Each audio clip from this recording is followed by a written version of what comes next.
कितनी दरारें आए दिलों में।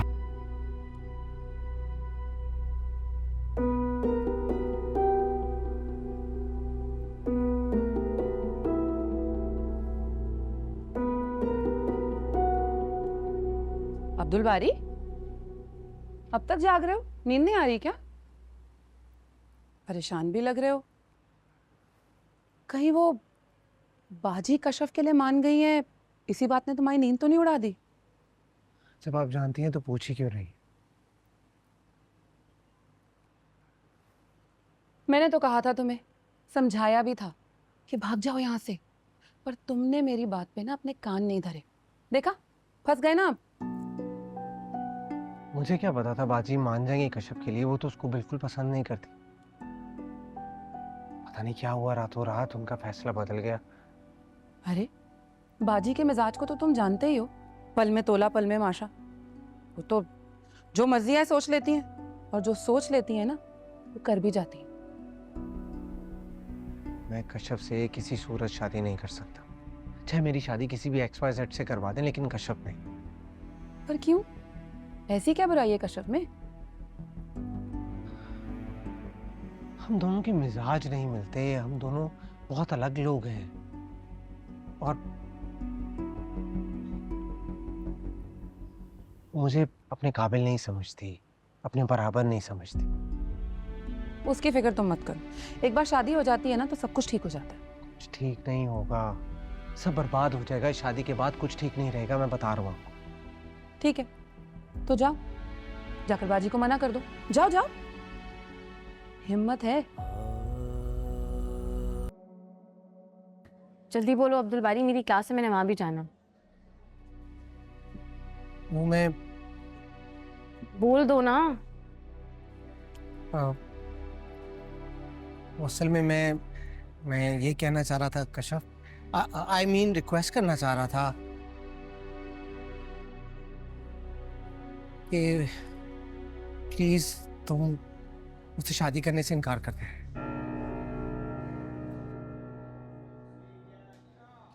तुम मुझसे शादी नहीं करना चाहते?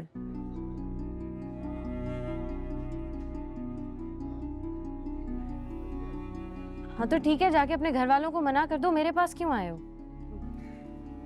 मैं उन्हें नहीं कह सकता, इसलिए तो तुम्हारे पास आया हूँ। देखो, अगर चचा इनकार कर देंगे ना तो अब्बा जी उनके सामने कुछ नहीं कह पाएंगे। और तुम्हें क्या लगता है अब्बू मेरे कहने पर ताया अब्बू की बात को टाल देंगे, जिनकी बात वो सर आंखों पे रखते हैं? मेरे पे पहले कम बुराई आई हुई है, जो तुम एक और बुराई मेरे सर पे डालने आ गए हो। अब्बू ना मुझसे बात तक नहीं करते। तुम क्या चाहते हो, मेरा हाथ पकड़ के घर से बाहर निकाल दें? आई एम सॉरी अब्दुल बारी, लेकिन मैं तुम्हारी कोई मदद नहीं कर सकती।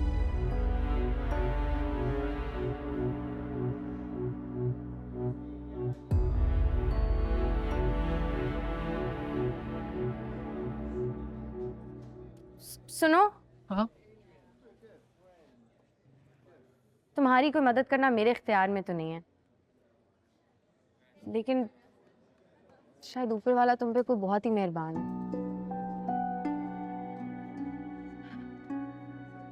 अब्बू मेरे लिए एक और प्रपोजल कंसिडर कर रहे हैं, और मेरा ख्याल है वो ताया अब्बू से भी इस बारे में बात करेंगे। तो तुम परेशान नहीं हो, हमारी शादी नहीं होगी। सीरियसली?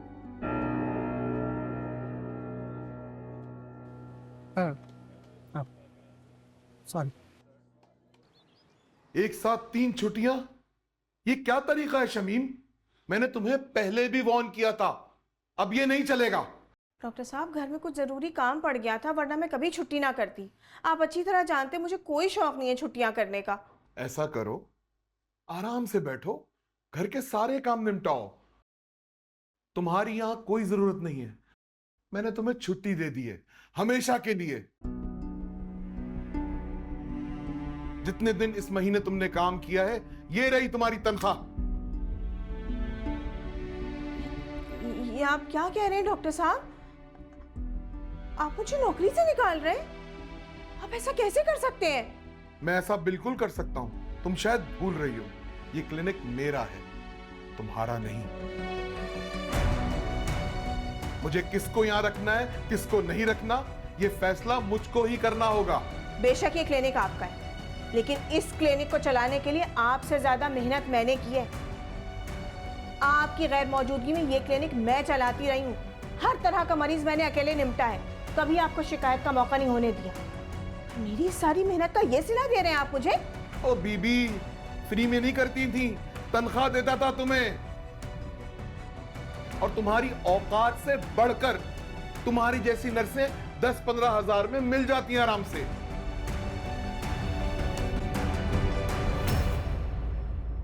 अब्दुल बारी, तुम जरा फोन करके शमीम को बुलाओ, आके समन को देखे। इसका बुखार कम होने के बजाय बढ़ता ही जा रहा है।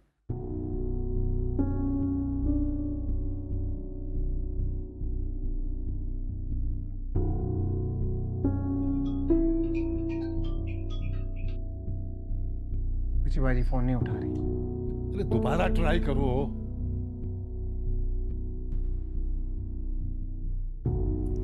सोच लें डॉक्टर साहब, आप ये अच्छा नहीं कर रहे।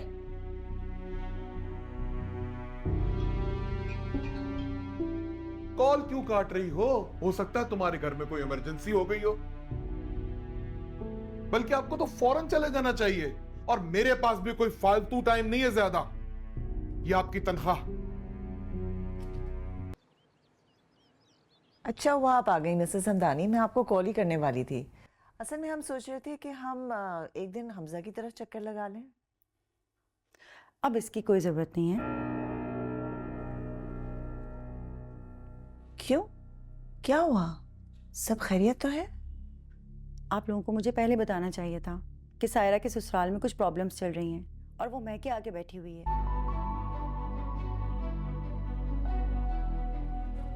नहीं नहीं, ऐसा कुछ नहीं है। ये आपसे किसने कहा? सायरा की सास आरफा ने। हमजा की माँ उनकी पुरानी जानने वाली हैं। सायरा को यहाँ देख के पहचान लिया क्योंकि इनकी शादी अटेंड की थी उन्होंने, और मुझसे इस बात का जिक्र भी नहीं किया। डायरेक्टली सायरा की सास के पास गई और आप लोग की फैमिली के बारे में इंफॉर्मेशन ली, और उन्होंने वो कुछ कहा है कि मैं बता भी नहीं सकती आपको। मुझे हमजा की फैमिली के सामने इतनी शर्मिंदगी उठानी पड़ी है कि मैं क्या बताऊं आपको। मैंने तो इसलिए मिलवाया था कि आप लोग उनकी तरह सुलझे हुए लोग हैं, मुहज्जिब हैं। मुझे क्या पता था कि आपके घर के अंदर ये प्रॉब्लम्स चल रही हैं। नहीं नहीं, आप क्या कह रही हैं मिसेस हमदानी? आपको कोई गलत फहमी हुई है। मुझे कोई गलत फहमी नहीं हुई है जुलेखा। हमजा की माँ ने तो कशफ के बारे में भी बहुत कुछ कहा है। इसी बेइज्जती से डरता था मैं जानता था कि अगर कशफ का रिश्ता कहीं और भी हो जाए तो सर पे तलवार तो लटकती रहेगी। सच्चाई कभी ना कभी तो सामने आएगी, और होना वही था जो आज हुआ। तुम्हारी मां को बड़ा शौक था ना किसी अच्छे खानदान में बाहर रिश्ता करने का। देख लिया नतीजा। ये तो भाई साहब का ज़र्फ है कि सब कुछ जानते बूझते हुए भी कशफ को अपने घर की इज्जत बनाना चाहते हैं। और एक बात याद रखना, गैरों से कभी अच्छे की तवक्को मत करना। अब्बू प्लीज आप इतने हाइपर ना हो ना। आपकी पहले ही तबीयत बिल्कुल ठीक नहीं है, और जाने देना इस बात को। अरे क्या जाने दें? एक औरत घर में बेइज्जत करके चलेगी हमें, और तुम कह रही हो जाने दें? और हाँ, तुम्हारे बारे में हम तो कुछ कह रही थी। तुम्हारे ससुराल का क्या किस्सा है? नहीं नहीं मुनव्वर, ऐसी कोई बात नहीं है। अरे तुमसे तो मैंने जब भी पूछा है तुमने कहा सब कुछ ठीक है। अरे मिसेस हमदानी तो कुछ और क्या कह गई है? अब्बू वो मिसेस हमदानी को ना कोई गलत फहमी हुई है। ससुराल में सब कुछ बिल्कुल ठीक है। क्या कहा? जरा फिर से दोहराओ। मेरी तरफ देख के बोलो ना। बोलो, चुप क्यों हो गई? अगर मिसेस हमदानी गलत कह रही हैं तो तुम्हारे चेहरे पे इतनी हिचकिचाहट क्यों है? क्या छुपा रही हो तुम मुझसे? बोलो। अब्बू प्लीज आप हौसला करें ना, ये इतनी बड़ी बात नहीं है। ससुराल में ऐसी छोटी मोटी बातें होती रहती हैं। अब्बू आप प्लीज टेंशन ना लेना, मैं सब हैंडल कर लूंगी और मैं अपने घर वापस चली जाऊंगी। बस प्लीज आप परेशान ना हो अब्बू, आप मुझ पे भरोसा रखें ना प्लीज।